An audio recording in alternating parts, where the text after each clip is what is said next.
Hi, welcome back to another episode of Nobody's Doing It Right. For today's episode, we're going to talk about self-sabotage and abandonment, particularly the abandonment wound. So if you have that, or you've noticed yourself struggling with that, then this might be relevant to you and your struggles with self-sabotage, if you notice that you have those as well. This is something that I've had to kind of learn from my own experience and the things that happen on my journey towards anything that I want to attain, right? The self-sabotage that kicks in when I start to feel like this thing, I won't be able to sustain it, or this person, or whatever. If you feel like that, if you feel like this person, this thing that's good, that I desire, won't be there because good things aren't for me, right? Whatever narrative you have in your mind, good things aren't for me. People like me don't get good things. Good things always leave me, right? That abandonment. Then you might hold yourself back from actually going after things or people because you might think, well, what's the point anyway? If it's going to leave me, what's the point of me going after it or trying? So you might start on the path towards this thing or to this person or whatever, and you start making some progress, and maybe you start seeing this thing that you want start kind of manifesting in your life. And then the self-sabotage kicks in because you think, I won't be able to sustain this because everything that I want leaves me. And the irony of that, the brutal irony of it, and I say this just like even from my own experience because it really resonates with me when I say these things, right? It speaks from my soul. The irony of this is that you're getting what you want. Like you're actually getting it. This thing that you've been striving towards, you're getting it. You are slowly creating it for yourself. And at the same time, you're feeling like you cannot have it. So you're getting a taste of it. You're seeing it in your life, but you think, well, I'm not able to sustain it. I have never been able to sustain things before, or things always leave, or things are always elusive. The things that I want, right? That we might feel like the things we don't want are there. They're persistent. They don't leave us. They don't like let us go from their grasp. But the things that we do want, no, they're never there. They always disappear. They always leave.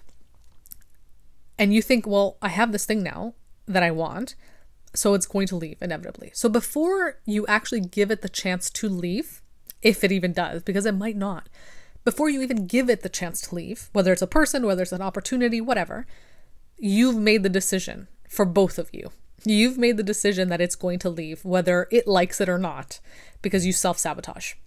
Maybe in a relationship, what happens is you start creating issues, right? Or you have deactivating strategies that push the other person away, or make you convince yourself that, yeah, no, this can't work. I can't do this. I can't continue on this path because of this, and that. Whatever might come up. Sometimes in relationships, if you have attachment issues, the deactivating strategies are stories that now are created in your mind that convince you this person's actually not as good as you thought they were. Or they're, if you're an avoidant, if you have avoidant tendencies, it'll be that this person's trying to use you for something. So even though you want them, that they don't like, it's not a good thing. Like they don't want you because it's a good thing. It's because they want to use you, or whatever narratives pop up. Those with anxious attachment feel like I'm so scared that I need to hold on to this so tightly that obviously that ends up pushing someone away because nobody wants to be held that tightly. I'm talking about emotionally, not literally, but even literally, when you grasp on too tightly and you try to force things too much because of the anxiety of it's going to leave, it's going to make it inevitably leave. So the irony is you are creating the exact circumstances you don't want to see happen. When it comes to a circumstance, right, an opportunity, it might not be like a relationship. Maybe you're close to it. You're getting it. You're seeing things happen, things grow, things change in the direction you want them to. And because you have this deep wound of abandonment or feeling like you cannot sustain this thing, even though you're already getting it, you make the decision that it's not going to be for you anyway. So you maybe start sabotaging your efforts. You stop showing up in the way that you were before. You start getting scared about how the success is happening and how it's going to mean so much more responsibility for you. Or it's going to create this extra layer of stress in your life. And so you stop doing it because you don't want that.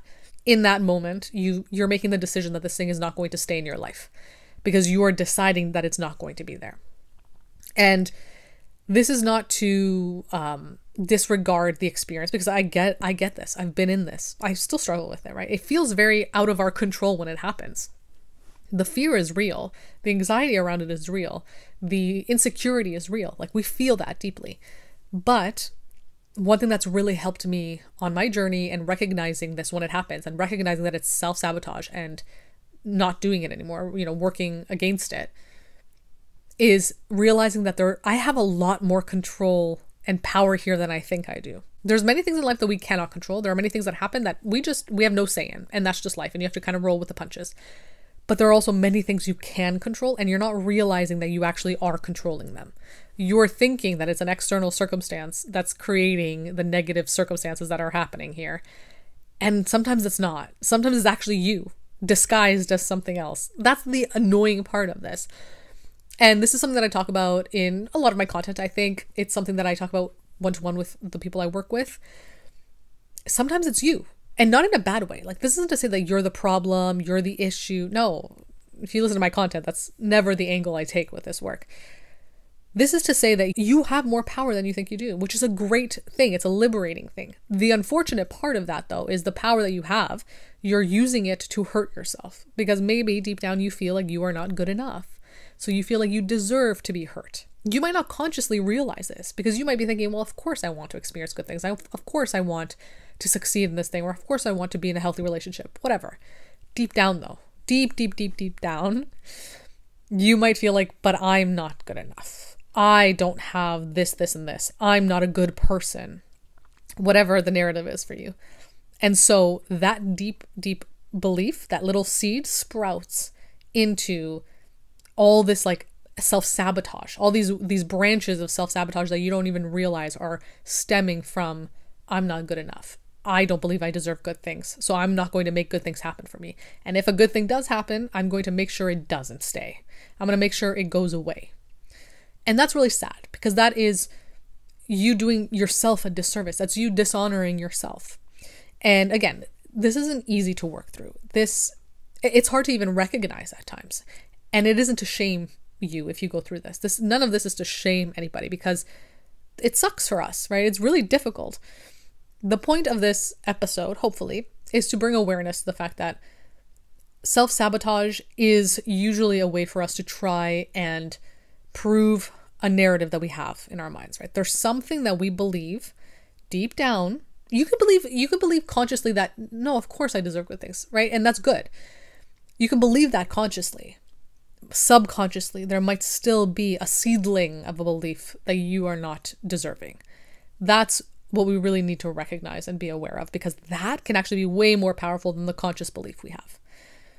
Of course, it's really good to have those conscious beliefs too. If you consciously also believe you don't deserve good things, then that's a different story. That's going to make it even harder for you.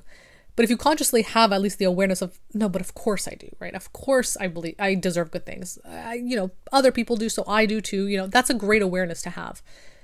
But sometimes that takes a bit of time to let it trickle down into the subconscious. So if you notice yourself struggling with self-sabotage, if you notice yourself feeling like, I'm not even going to try in certain circumstances because like it's not going to stay anyway, it's going to abandon me, everything good leaves me, I don't deserve good things, whatever, this might be why. It might be that you have this deep wound that you are not good enough, you are not worthy enough. So this sabotage might be masquerading as the right decision.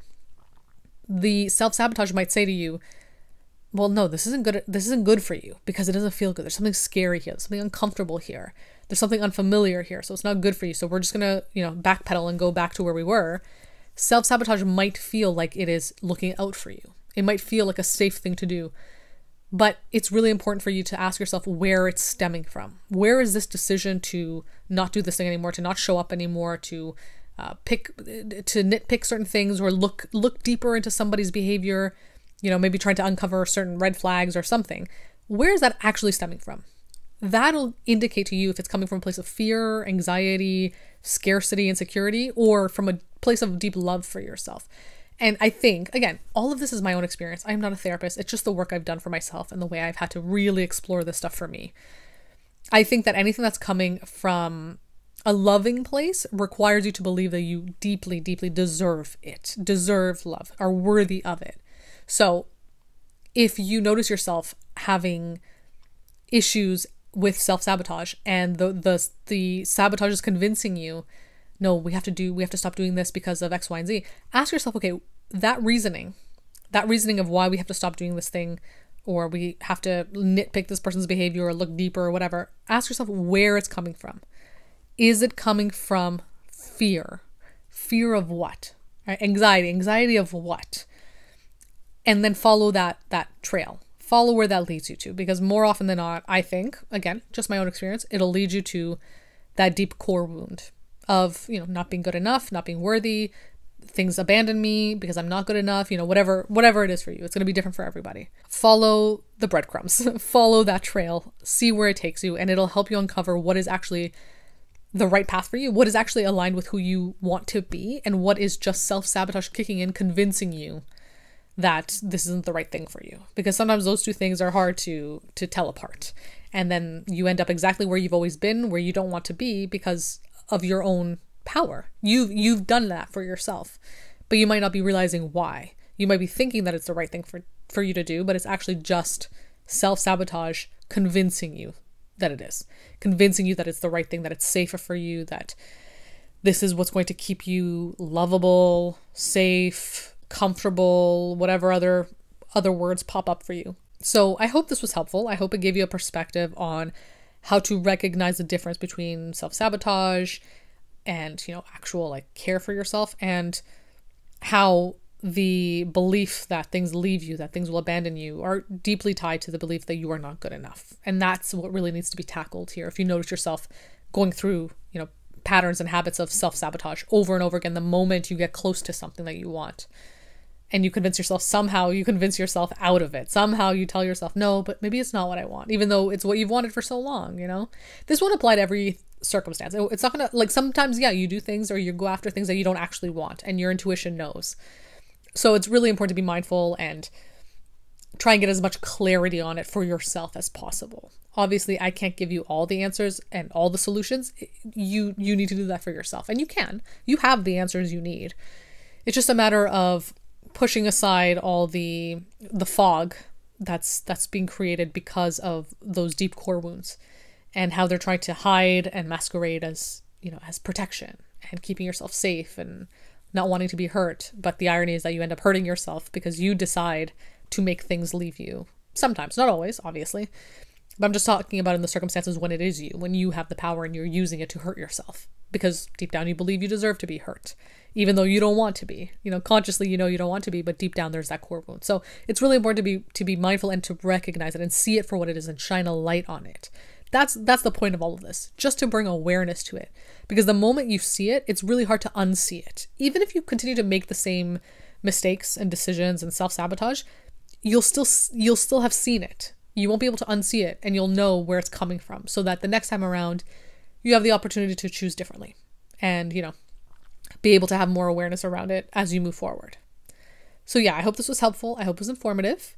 If you want to work with me one-to-one on these topics and just have a chat about them, again, I'm not a therapist. You can book a call with me on my website. You can also follow me on Instagram and TikTok for all my other content. And also I write about all these topics over on my Substack. So if you're interested, feel free to check out the show notes below. And I'll be back again soon with another episode.